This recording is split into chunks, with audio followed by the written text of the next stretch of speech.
ഇപ്പോൾ. എന്ത് തോന്നുന്നു ഒരു കുട്ടി സഖാക്കളുടെ ഈ പ്രകടനമൊക്കെ? ഇപ്പോൾ വെട്ടം പഞ്ചായത്തിലെ സൈൻ സമാനും ബാലസംഘം കൂട്ടുകാരും ഇന്ന് ലോകവ്യാപകമായി മലയാളി എവിടെയുണ്ടോ അവിടെയെല്ലാം അറിയപ്പെടുന്നൊരു മുഖമായി മാറിയിരിക്കുകയാണ്. അപ്പോൾ സൈൻ സമാനെ ഒന്ന് കാണണം, അതുപോലെ തന്നെ കൂട്ടുകാരെയും കാണണം. അവർ ചെങ്കൊടി നെഞ്ചിലേറ്റിയവരാണ്. അപ്പോൾ അവരെ കാണണം എന്നുദ്ദേശിച്ചു. അങ്ങനെയാണ് ഇന്ന് കോഴിക്കോടൊരു പരിപാടിക്ക് വരുന്ന അവസരത്തിൽ ഇവിടെ കൂടി വന്ന് ഇവരെ കാണാം. അപ്പോൾ സൈനിൻ്റെ ഉപ്പ ആബിദ് ആയിട്ട് ഞാൻ സംസാരിച്ചിരുന്നു. അവിടെ പോയി ആബിദ് ഇവിടെയുണ്ട്. അപ്പോൾ അങ്ങനെ വന്നു, ഇവരുടെ ആഫീസ് കണ്ടു. മാത്രമല്ല ഇതുപോലെയുള്ള പുതിയ തലമുറയാണ് വളർന്നു വരേണ്ടത്. ഡൽഹിയിലെ ജന്തർ മന്ദിറിൽ പുതിയ തലമുറ മോദി സർക്കാരിനെ മുട്ടുകുത്തിച്ചല്ലോ. അവർക്ക് വിദ്യാഭ്യാസ മന്ത്രിയായിരുന്ന ധർമ്മേന്ദ്ര പ്രധാനെ കൊണ്ട് രാജിവെപ്പിച്ച പ്രക്ഷോഭം നടത്തിയതാര പുതിയ തലമുറ ജെൻസി.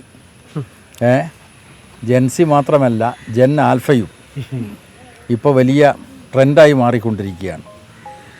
അപ്പോൾ ഭരണാധികാരികളെ മുട്ടുകുത്തിക്കുന്ന നിലക്ക് പുതിയ തലമുറ വളർന്നു വരുന്ന സാഹചര്യത്തിൽ ഇവിടെ വരണം, ഈ കുട്ടി സഖാക്കളെ ഒന്ന് കാണണം. ആ ഉദ്ദേശത്തോടെയാണ് വന്നത്. ഇവരാണ് നാളത്തെ ഭാവിയുടെ ഉറപ്പ്.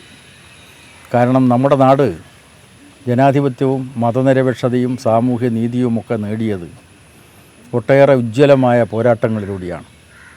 അക്കാലത്തെ കുട്ടികളും വളരെ പ്രധാനപ്പെട്ട പങ്ക് വഹിച്ചിട്ടുണ്ട്.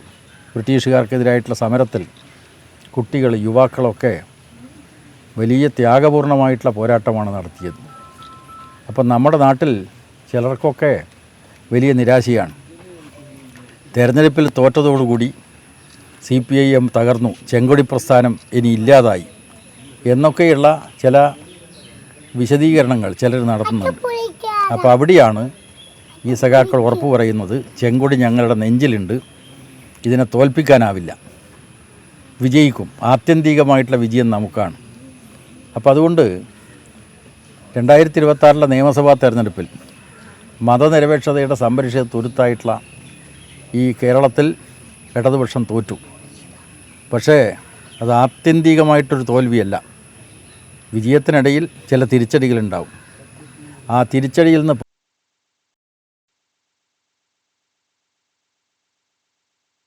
ശക്തികൾക്ക് ഇവിടെ സ്ഥാനമില്ല. ഈ കുഞ്ഞുങ്ങളാണ് ഇതിൻ്റെ ഉറപ്പ്. നാനാതരത്തിലുള്ള വർഗീയ ശക്തികൾ ഈ രാജ്യത്ത് പ്രവർത്തിക്കുന്നുണ്ട്. ഒരു ഭാഗത്ത് ഹിന്ദുത്വ വർഗീയത, ഇപ്പുറത്ത് ലീഗിനെ പോലെയുള്ള ആളുകൾ ഉണ്ടാക്കുന്ന മുസ്ലിം വർഗീയതയുമുണ്ട്. വലിയ ആപത്താണത്. അപ്പോൾ എല്ലാ വർഗീയതയെയും എതിർത്ത് തോൽപ്പിക്കാനുള്ള കുഞ്ഞുങ്ങളുടെ, പുതിയ തലമുറയുടെ ഒരു ശക്തി ഈ രാജ്യത്ത് വളർന്നു വരുന്നു എന്നതിൻ്റെ തെളിവാണ് ഈ സിയാനും സമാനും കൂട്ടുകാരും ഉണ്ടാക്കിയിട്ടുള്ള ഈ ചെറിയ ആപ്പീസ്. ഞാൻ മനസ്സിലാക്കുന്നത് അവർ തന്നെയാണ് ഈ ആപ്പീസ് കെട്ടിയുണ്ടാക്കിയത്. എന്നിട്ട് അതൊരു ആസ്ഥാനമാക്കുന്നു. എന്നിട്ട് സമൂഹത്തിന് അവർ സന്ദേശം കൊടുക്കുകയാണ്. പണ്ടത്തെ കാലമല്ല ഇത്. സോഷ്യൽ മീഡിയയിലൂടെ ലോകത്തൊട്ടാകെ ഒരു സന്ദേശം കൊടുക്കുകയാണ്. ചെങ്കൊടി ഞങ്ങളുടെ നെഞ്ചിലുണ്ട്, അതിനെ തോൽപ്പിക്കാനാവില്ല. കാരണം എല്ലാ പാവപ്പെട്ടവനും നീതി നൽകുന്ന, ജനങ്ങൾക്കാകെ നീതി നൽകുന്ന ഒരു മഹത്തായ ആശയമാണ് കമ്മ്യൂണിസം. അതിൻ്റെ കൊടിയാണ് ചെങ്കൊടി. ആ ചെങ്കൊടി നെഞ്ചിലേറ്റിക്കൊണ്ട് മുന്നോട്ട് പോകുന്ന ഈ സഖാക്കൾക്ക് എല്ലാ നിലക്കുള്ള അഭിവാദനങ്ങൾ നേരുകയാണ്. അവർ മുന്നോട്ട് വരും, അവർ വളർന്നു വരും. നമ്മുടെ നാടിന് ഐക്യത്തോടു കൂടി മുന്നോട്ട് പോകാനുള്ള ഒരു ഉറപ്പ് ഈ പുതിയ തലമുറയാണ്. ആ തലമുറ ശക്തിപ്പെടട്ടെ. അവർക്ക് എല്ലാവിധ അഭിവാദനങ്ങളും നേരുകയാണ്. ഇവർക്ക് ചെറിയൊരു സങ്കടം കൂടെയുണ്ട്. ഇവർ ഇത്രയും നാൾ ചെയ്തുകൊണ്ടിരുന്ന ഒരു പേജ് നഷ്ടപ്പെട്ടിരിക്കുകയാണ്. തീർച്ചയായിട്ടും ഒന്ന്, ഭരണകൂടത്തിനെതിരായിട്ടുള്ള എതിർപ്പ് പ്രകടിപ്പിക്കുന്ന എല്ലാ സോഷ്യൽ മീഡിയ അക്കൗണ്ടുകളും അത് പൂട്ടുന്നതിന് വേണ്ടിയാണ് മെറ്റ ഇപ്പം പരിശ്രമിച്ചുകൊണ്ടിരിക്കുന്നത്. കേരളത്തിലെ സതീശൻ ഗവൺമെൻറ്റിനെതിരായി ചില ആക്ഷേപങ്ങൾ ഉയർന്നു വന്നല്ലോ. അപ്പോൾ ഉടനെ തന്നെ മെറ്റക്ക് അതിൻ്റെ അപേക്ഷ കൊടുത്ത് അത് പൂട്ടിച്ചു എന്നാണ് മാധ്യമങ്ങളിലൂടെ നമുക്ക് മനസ്സിലാക്കാനായിട്ടുള്ളത്. റിപ്പോർട്ടർ ചാനലിൻ്റെയൊക്കെ ഓൺലൈൻ പേജ് തന്നെ അടച്ചുപൂട്ടുന്ന അവസ്ഥയുണ്ടായിട്ടുണ്ട്. അപ്പോൾ ജന്തർ മന്ദർ പ്രക്ഷോഭത്തിൻ്റെ ഘട്ടത്തിൽ ആ വിദ്യാർത്ഥികളുടെ ന്യായമായിട്ടുള്ള ആവശ്യത്തെ അടിച്ചമർത്തുന്നതിന് വേണ്ടി അവിടെ മെട്രോ സ്റ്റേഷനുകൾ പൂട്ടിയിട്ടതിന് പുറമെ ഈ നെറ്റിൻ്റെ കണക്ഷൻ, ഇൻ്റർനെറ്റിൻ്റെ കണക്ഷൻ തന്നെ ഇല്ലാതാക്കിയല്ലോ. അതിനെ അതിജീവിച്ചുകൊണ്ട് വിദ്യാർത്ഥികളെ പ്രക്ഷോഭം നടത്തി.